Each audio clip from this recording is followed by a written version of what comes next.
Welcome friends, स्वागत है आप सभी का हमारे इस यूट्यूब चैनल में। और आज की सेशन में हम लोग स्टॉप लॉसेस के बारे में बात करेंगे। तो सबसे पहले हम लोग जानेंगे कि स्टॉप लॉसेस क्यों लगाना ज़रूरी है।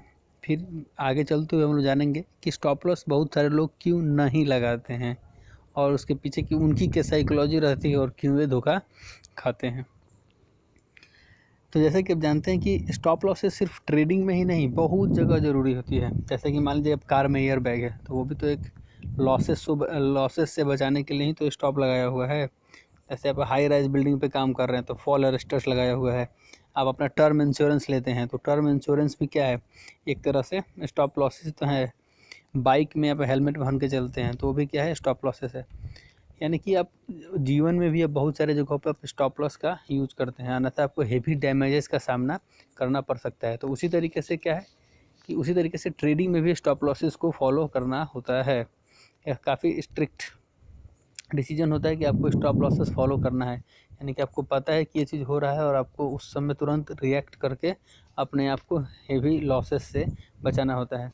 और इस तरीके के कार्य करते हुए, यानी कि स्टॉप लॉस को बुक करते हुए, यानी कि अपने लॉसेस को बुक करते हुए आपको बहुत सारे साइकोलॉजिकल इश्यूज़ का सामना करना पड़ सकता है। तो एक नए ट्रेडर के लिए बहुत ही दुख भरा बात होता है जब उनका स्टॉप लॉस हिट होता है। तो शुरुआत के समय में वे स्टॉप लॉस लगाते ही नहीं हैं और बहुत बड़े बड़े लॉसेस को झेलते रहते हैं। जब तक वो संभल पाएँ तब तक वो बहुत बड़े बड़े लॉसेस कर चुके होते हैं। तो आइए आज हम लोग इसके बारे में, इसकी साइकोलॉजिकल इश्यूज़ के बारे में समझेंगे और अंत तक आप समझ जाएंगे कि स्टॉप लॉस लगाना क्यों ज़रूरी है। और मैं उम्मीद करता हूं कि आप उसके बाद से स्टॉप लॉस ज़रूर लगाएंगे अपने ट्रेडिंग करते समय। ठीक है, तो शुरू करते हैं। तो जैसा कि आपको पता है कि ट्रेडिंग में एक ही चीज़ है जो आपके कंट्रोल में है, वो है रिस्क मैनेजमेंट। क्योंकि आप प्राइस को तो बढ़ा घटा नहीं सकते, आप के पास इतना पैसा भी नहीं है कि आप प्राइस को कंट्रोल कर सकें या अपने डायरेक्शन में मार्केट को मूव करा सकें। यानी कि आप एक रिटेलर हैं और इतनी कैपेसिटी नहीं है कि आप कुछ भी उसमें बड़ा कार्य कर सकें। ठीक है, और आप बिग प्लेयर के मर्जी पर चल रहे हैं, यानी कि जिधर जिस डायरेक्शन में मार्केट जा रहा है आपको उसी डायरेक्शन में चलना है। उसके अलावा आप इधर उधर जाएंगे तो आपको नुकसान ही होने वाला है। तो जब भी आप बिग प्लेयर के साथ चल रहे हैं तो बहुत अच्छी बात है, लेकिन जब वो अपोजिट होगा, यानी कि आपका व्यू पॉइंट और बिग प्लेयर्स का व्यू पॉइंट अपोजिट हो गया, तो आपको उस समय एग्जिट ले लेना होता है। यही कहते हैं, इसलिए कहा जाता है कि आपको स्टॉप लॉसेस लगा करके रखने होते हैं कि जैसे ही ट्रेड अपोजिट हुआ तो एक मिनिमम लॉस दे करके आप वहाँ से एग्जिट हो जाएं। वरना होगा क्या कि आपको साइकोलॉजिकल इश्यूज़ का सामना करना पड़ सकता है। सेम टू सेम है, मान लीजिए आपके कार में एयर बैग नहीं है और हाई स्पीड में आप चल रहे हैं, तो आपको तो पता है ना कि जब भी एक्सीडेंट होगा तो बचने वाला हूँ नहीं। बाइक बाइक पे आप चल रहे हैं और वहाँ पर आप हेलमेट नहीं पहने हैं और तेज़ी से इधर उधर घुमाते हुए चल रहे हैं, तो आपको पता है कि एक भी बार अगर गलती से गिरे तो मेजर इंजरीज तो होगी ही, सर फूट जाएगा और मर भी सकते हैं। अगर आपने हेलमेट पहना हुआ है तो बचने के चांसेस रहेंगे। यानी कि स्टॉप लॉसेस लगाइएगा तो आपको कम से कम पैनिकनेस तो नहीं होगा ना कि कोई दिक्कत आ सकती है, इसीलिए लगाना ज़रूरी है। वैसे भी यहाँ आप बिग प्लेयर के मर्जी पर हैं, तो अगर ट्रेड हेवीली अपोजिट हो गया तो आपको तो ज़्यादा लॉसेस झेलने पड़ सकते हैं। ठीक है, और कुछ लोग स्टॉप लॉस क्यों नहीं लगाते हैं। तो जब मैंने भी ट्रेडिंग शुरू की थी तो मैं सोचता था कि स्टॉप लॉसेस क्यों लगाने हैं। स्टॉप लॉस मैं नहीं लगाता था उस समय। तो होता क्या था, मैं सोचता था कि प्राइस तो फ्लक्चुएट कर रहा है, कभी ऊपर जा रहा है कभी नीचे जा रहा है, तो जब मैं स्टॉप लॉस लगाऊंगा तो ऊपर से आएगा प्राइस, स्टॉप लॉस को हंट करके फिर चला जाएगा, टारगेट को भी अचीव कर लेगा। तो इस तरीके का सोच मैं रखता था और बहुत समय तक मैंने नहीं लगाया और बहुत बार मैं इससे बचा रहा। उसको बिगिनर्स लग कहते हैं कि बहुत बार मैं बचा रहा, लेकिन जब लॉसेस होने शुरू हुए, जब ट्रेड आउट ऑफ कंट्रोल जाने शुरू हुए, जब बिग बिग कैंडल्स में ट्रेड हमारे अपोजिट जाने लगा, तब वो कैपिटल वाइप आउट होता हुआ दिखने लगा। तब समझ में आया कि नहीं, स्टॉप लॉस लगाना ज़रूरी ही नहीं, बेहद ज़रूरी है। तो मैंने क्या किया, मैंने अपना कैपिटल गंवा करके सीखा कि स्टॉप लॉस लगाना ज़रूरी है। और जो भी नए ट्रेडर्स आएंगे तो वो कैपिटल गंवा करके उन्हें नहीं सीखना है, क्योंकि इतना पैसा भी किसी के पास नहीं है कि वो कैपिटल गंवा करके और तब कुछ सीखे। जो चीज़ ईजिली अवेलेबल है, जो एक्सपीरियंस्ड ट्रेडर्स आपको बता रहे हैं कि ये चीज़ ये पाथ फॉलो करना है, तो उसको सिंपली फॉलो करते जाना है, उसे आपको सिंपली फॉलो करते जाना है। ठीक है, मेरी अपनी कहानी से आपने क्या सीखा कि मैं स्टॉप लॉस नहीं लगाता था तो मुझे बहुत बड़ा लॉसेस होने लगे। तो मैंने एक कोट बना दिया हुआ है कि पहले मैं एसएल नहीं लगाता था, फिर ऐसा लॉस हुआ कि करियर ही स्टॉप हो गया। तो क्या चाहते हैं आप, स्टॉप लॉस लगाएं या लॉस इतना बड़ा हो कि करियर ही स्टॉप हो जाए? तो मुझे तो लगता है कि करियर स्टॉप नहीं ही करना है। इनिशियली आएंगे और कैपिटल लूज करके चले जाएंगे तो फिर दिक्कत होगा। वैसे मार्केट में कहावत है कि 90% ऑफ रिटेल ट्रेडर्स 90 डेज में अपना 90% कैपिटल को वो लोग लूज कर जाते हैं, यानी कि 90 का यहाँ पर थियरी चल रहा है। क्यों करते हैं उसके पीछे और केवल साइकोलॉजिकल व्यू पॉइंट्स हैं, क्योंकि वे लॉसेस नहीं चाहते हैं। मैंने अपना केस बताया कि मैं शुरू में 1 रुपये तक का लॉस नहीं झेलना चाहता था। अगर मैंने ट्रेड लिया तो मैं चाहता था कि हमेशा पॉजिटिव में ही क्लोज हो, और ये तो लॉसेस तो यहाँ के इनिविटेबल पार्ट्स है। आप यहाँ पर हैं तो आपको लॉसेस होना ही ज़रूरी है, यानी कि आपको लॉसेस भी होंगे और गेन भी होंगे। तो मैं इस बात को नहीं समझता था, और जब मैंने बड़े बड़े लॉसेस किए, आप समझ नहीं सकते कि महीने 6 महीने का इनकम एक ही बार में अगर आप दे देंगे तो किस तरीके का इमोशनल डिसबैलेंस आपको यहाँ जनरेट होगा, तो मैं तो इसको अच्छे से फील कर सकता हूँ। और कुछ लोग ऐसे कहते हैं कि उनका स्टॉप लॉस उनके मन में है, यानी कि जब ट्रेड उनके अगेंस्ट जाएगा तो उनका अपना एग्जिट कर लेंगे, यानी कि स्टॉप लॉस उनके मन में रहेगा। तो सोचिए, जिस दिन निर्मला सीतारमण ने अनाउंसमेंट किया था उस दिन कितने तेज़ी से, कितने ही कम टाइम फ्रेम में मार्केट कितना मूव कर गया था। तो अगर आप उस चपेट में आ जाएंगे तो आपको तो बहुत ज़्यादा नुकसान हो जाएगा। तो कोई भी चीज़ होगा या नहीं होगा इसके विषय में आपको नहीं सोचना है, अपना रिस्क मैनेज करके चलना है ना। अब तो ये भी कोई कह सकता है कि अब कल किसने देखा है, कल हो सकता है कि हम जिंदा रहें या ना रहें, तो वीडियो देखने का क्या फ़ायदा कि जिंदा रहें या ना रहें। तो जो चीज़ अपने हाथ में नहीं है उसके बारे में तो आपको सोचना ही नहीं है।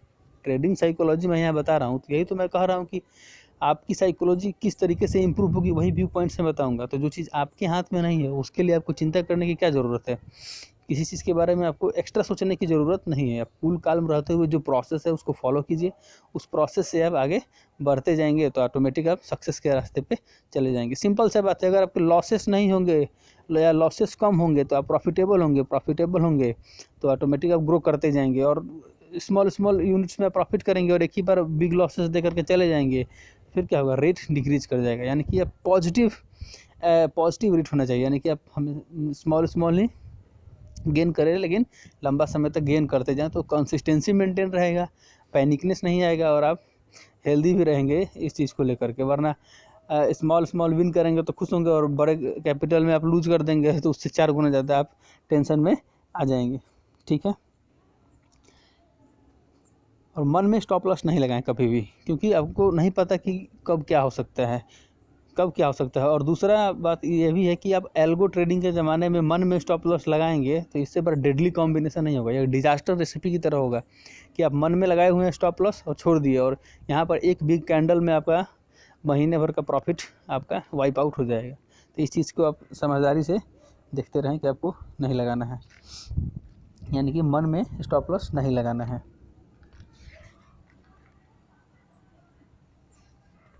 अब चलिए बात करते हैं कि लोग कहते हैं कि मेरा स्टॉप लॉस हंट हो जा रहा है। तो कभी कोई सोचा कि स्टॉप लॉस हंट क्यों होता है? मान लीजिए मैंने कहा दिया कि आप स्टॉप लॉस लगाएं, तो नया ट्रेडर, जैसे मैं भी नया था तो क्या करता था, अपने मन से कहीं भी स्टॉप लॉस लगा दिया करता था। यानी कि मुझे लग रहा है कि मैं 30 पॉइंट का लॉस दे सकता हूँ तो मैं 30 पॉइंट पे स्टॉप लॉस लगा करके निश्चिंत रहता था, और बार बार मेरा स्टॉप लॉस हिट हो जाता था। तो मैंने रियलाइज़ किया कि नहीं, मार्केट वोलेटिलिटी के अनुसार स्टॉप लॉस लगाया जाता है। आपका क्या रिस्क एपेटाइट है उसको मार्केट केयर नहीं कर रहा है। अब 10 पॉइंट का लगा देंगे स्टॉप लॉस तो ऑटोमेटिक ही स्टॉप लॉस ही हिट होने वाला है, टारगेट कहाँ से हिट होने वाला है, नहीं होगा। तो रिस्क रिवार्ड को आप सही रखें और वोलेटिलिटी के अनुसार अपना मैनेज करें कि आपको कितना स्टॉप लॉस मार्केट को देना है। जैसे आप स्टॉप लॉस मार्केट को देने के लिए राजी हो जाएंगे, मतलब आपने अपना रिस्क कैप कर दिया। जैसे टर्म इंश्योरेंस में रिस्क कैप कर दिया गया है कि हमने अपने रिस्क को बंद कर दिया हुआ है, इससे ज़्यादा मैं लॉसेस नहीं ले सकता। और प्रॉफिट आप अपना देख लीजिए, प्रॉफिट में आप ट्रेल करेंगे उस चीज़ को, जब डायरेक्शन में आपका ट्रेड चला गया तो उसको आप ट्रेल कीजिए। अगर एक बार आपका ट्रेड अगर प्रॉफिट में चला गया है तो उसको आप ट्रेल कीजिए, फिर आप लॉसेस देने की क्या ज़रूरत है। वेट ही ना कीजिए कि फिर आपके स्टॉप लॉस पे आपके हिट हो जाए। बहुत समय ऐसा होता है कि आप ट्रेड लिए हैं, आप टारगेट की तरफ आप लोग निकल चुके हैं, लेकिन अंत तक क्या होता है, आपका स्टॉप लॉस हिट हो जाता है, या कभी कभी होता है कि स्टॉप लॉस हिट होकर के ऊपर चला जाता है। तो जब भी आप मार्केट में रहेंगे तो आपको हर एक तरह के सिनेरियोज मिलेंगे, साइकोलॉजिकल व्यू पॉइंट्स तो ये है ना कि आप एक डायरेक्शन में सोचेंगे और टेंशन में आ जाएंगे। तो यहाँ पर जो भी ट्रेडर्स अपनी कहानी सुनाते हैं कि मेरे साथ ऐसा हो गया, एकदम स्टॉप लॉस को हिट किया, फिर उसके बाद टारगेट को हिट किया, तो कभी ऐसा भी तो हो सकता है कि टारगेट को हिट करने के बाद वो स्टॉप लॉस तक पहुँच चुका है या स्टॉप लॉस के नीचे है। तो एक ही चीज़ को खाली डिस्कस करने से नहीं ना होगा, दोनों दो तरफ भी आप सोच करके देखें कि ये कंडीशन हुआ तो ये कंडीशन भी हो सकता था, ये कंडीशन हुआ तो ये भी कंडीशन हो सकता था, स्टॉप लॉस हंट हुआ तो आपको कभी कभी प्रॉफिट भी मिलेगा, यानी कि आपके बहुत डायरेक्शन में भी आपके ट्रेड जा सकता है। तो दोनों डायरेक्शन में आप सोचेंगे, यानी कि अनबायस्ड होकर सोचेंगे, तो आपको कभी दिक्कत नहीं आएगा और किसी भी तरीके की साइकोलॉजिकल इश्यूज़ का सामना ही नहीं करना पड़ेगा। आप न्यूट्रल रहेंगे और बिंदास रहेंगे। ठीक है, तो कंक्लूजन की तरफ आते हैं, क्या करना चाहिए। ठीक है, तो मैंने जैसे कहा कि आप स्टॉप लॉस लगाएं और एक कैलकुलेटेड स्टॉप लॉस लगाएं और वॉलेटिलिटी बेस्ड स्टॉप लॉस लगाएं, ताकि आपका स्टॉप लॉस हंट होने के चांसेस कम रहें। ठीक है, चांसेस की बात हो रही है, यानी कि चांसेस कम हो सकता है, आप स्टॉप लॉस हंट होने के चांसेस कम हो सकता है। ठीक है, और मार्केट में कंसिस्टेंट बने रहना ही सक्सेस है। बहुत सारे ट्रेडर्स 10 लाख लेकर के आएंगे, 10 करोड़ या 50 करोड़ लेकर के आएंगे, मार्केट को इससे कोई मतलब नहीं है। उसके पास इमेंस पोटेंशियल है कि वो आपको ज़्यादा अर्निंग करा करके दे भी सकता है और जो लेकर के आए वो भी छीन सकता है। अगर आप मान लीजिए कि डिसिप्लिन ट्रेडर नहीं है तो क्या होगा, डिसिप्लिन ट्रेडर नहीं है तो आपका सारा पैसा मार्केट ले लेगा, जितना लेकर के आए हैं झोली खाली हो जाएगा, और जो डिसिप्लिन ट्रेडर है उनको ट्रांसफ़र हो जाएगा। मतलब यहाँ पर कन्वर्जन होता है कि डिसिप्लिन जो ट्रेडर हैं उनके पास चला जाएगा पैसा, जो कि रैंडम ऐसे ही बाई कर रहे हैं, ऐसे ही सेल कर रहे हैं, बिना स्टॉप लॉस के चल रहे हैं। तो उनका क्या होगा, वो एक ना एक दिन सारा पैसा वाइप आउट हो जाएगा और वो दूसरे के यहाँ ट्रांसफ़र हो ही जाना है। तो मैं इसलिए कह रहा हूँ कि अगर आपको कंसिस्टेंट रहना है यहाँ पर 1 साल 2 साल 3 साल 4 साल 10 साल 15 साल, जितना साल भी आपको यहाँ पर रहना है, तो आपको कंसिस्टेंट रहना पड़ेगा, तब जा कर के आप एक सक्सेसफुल ट्रेडर बनेंगे। ऐसा नहीं कि आए यहाँ पर और पैसा बना करके चले जाएंगे। कुबेर का खजाना नहीं है कि कोई आए और पैसा बनाकर चले जाएंगे। यहाँ अपना रिस्क इन्वॉल्व है, यहाँ पर अपना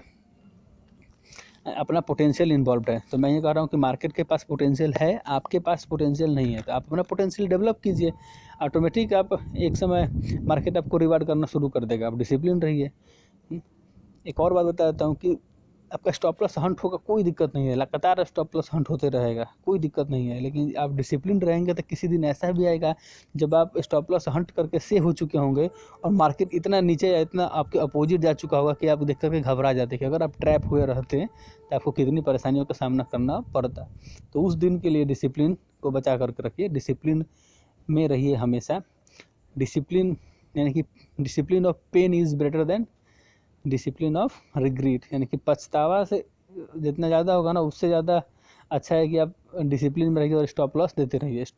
स्मॉल स्टॉप लॉस दीजिए, कोई दिक्कत नहीं है। मुझे याद है कि मैं 30 पॉइंट्स का स्टॉप लॉस लिया करता था इनिशियल डेज में, यानी कि 1500 और 1560 रुपये का टैक्स वगैरह काट करके। तो मुझे वो आज भी नहीं याद है कि कितने बार उस तरह का स्टॉप लॉस दिया, क्योंकि वो सारी चीज़ें रिकवर हो जाती हैं आसानी से। अब एक ही बार मान लीजिए 50,000 का लॉस कर दीजिए, तो फिर उसे याद रहेगा ना कि हाँ 50,000 एक बार लॉस किया था। 1500 2000 5000 इजीली रिकवर किया जा सकता है, लेकिन अगर ज़्यादा नुकसान हो जाए तो फिर वो रिकवर नहीं किया सकता।